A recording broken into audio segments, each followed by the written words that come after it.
Welcome to Live, Life Inspired Views for Every Day. My name is Chris Meyer, and I'm a curious soul.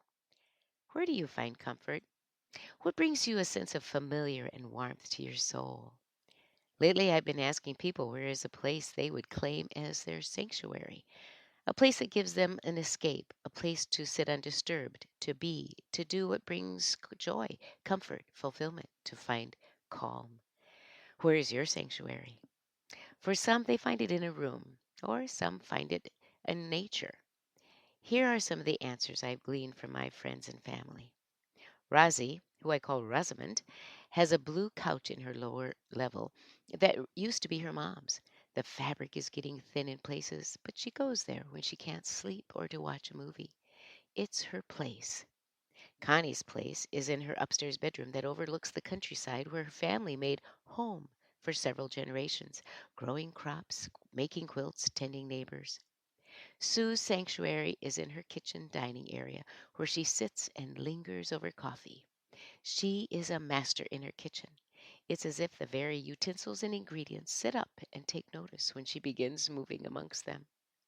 My friends Pat and Jean have a cozy hideaway in an upstairs room where they watch movies and ball games in the evening, read, or just being there in each other's company with a popcorn bowl close by. They, like many others I have talked with, find sanctuary at the kitchen or dining room table, or at a kitchen island. My husband Donnie said his sanctuary is in the room in our home that he calls his shrine. Every inch of the four walls is covered with Minnesota Twins memorabilia. He has his desk, his mom's old recliner, and a TV where he can get lost in watching old westerns and ball games. My mom's sanctuary is in her recliner where she spends every day. She has no ability to move around much anymore, no memory to do tasks which were so familiar. But she can read, watch TV, enjoy looking out the windows, and feel safe. My sanctuary is my little office. It's small, cozy, has a wall filled with my treasured books, an antique library table belonging to my great grandpa that I use as my desk, which overlooks our backyard while I write, and my dad's old recliner, where I sip my morning coffee from my Harvey cup and read my morning inspirations. These are havens where we can perhaps find a place to renew, relax in the things that bring us joy, or that which gives us a space to regain balance. There are other things that bring us familiar warmth, a gentle presence that grounds us. One of my dad's sanctuaries would surely have been his sawdust laden workshop, his happy place. But when he would go down to work on a project, he always put on an old plaid black and faded pink shirt, then his heavy duty work apron. I think he had that plaid shirt for 30 years or more. It must have felt good to wear it. Our son Andrew had a green hooded sweatshirt for years and years. When he finally parted with it, it had holes in it, assorted stains on it, but it was well loved and held memories of many special moments in his life. Those kind of things bring us a sense of warmth and calm. Where do you go to get comfort? You when you need to renew your spirit, feel safe, return to a sense of life balance, or just enjoy moments of peace, getting lost in doing a hobby or working on things you love to do. Other words related to the essence of sanctuary are haven, refuge, or retreat. Perhaps another name for a sanctuary might be an anchor place. I'm giving a talk to school children at St. Paul's Lutheran School where I used to be principal. In the talk, I'm sharing the story of Ferdinand. If you know the story, you'll remember it's about a small little bull in Spain whose name was Ferdinand.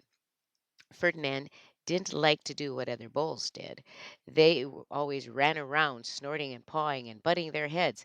No, Ferdinand would rather go up the little hill, sit under his favorite cork tree, and smell the flowers. One day when he was grown and big, he went to sit under his tree and accidentally sat on a bee. He leaped up from the pane, ran around, snorted, pawed the ground, and twisted and turned. There happened to be 5 men looking for a fierce bull to fight in the bullfight in Madrid. When they saw Ferdinand fiercely running around, they took him to the big bullfight in Madrid. When the day came, the stands were filled with an excited crowd, which included many women with flowers in their hair. The bullfight began, and all the players came out to make the bull angry. The doors opened, and Ferdinand ran into the ring. He went to the center, and instead of fighting, he sat down and smelled the flowers in the woman's hair. He just sat there and smelled them. Nothing anyone could do could make him fight. So they took him back to the countryside, and he walked up to his favorite cork tree, sat down, and smelled the flowers, and he was happy. Mm. Our days can be like a bullfight as we try to maintain demands on our schedules, deal with life's uncertainties, and face the fears concerning the world affairs. We all need that calming place, that place where we can refresh our spirits and simply enjoy the moment. These places remind us to smell the flowers. Life is short. Sanctuaries, places where we can find our anchor and help us find peace. This week, on your bathroom mirror, write, I will define my sanctuary place. Join me next Monday for Live, Life Inspired Views for Every Day. I'm Chris Meyer, and I'm a curious soul.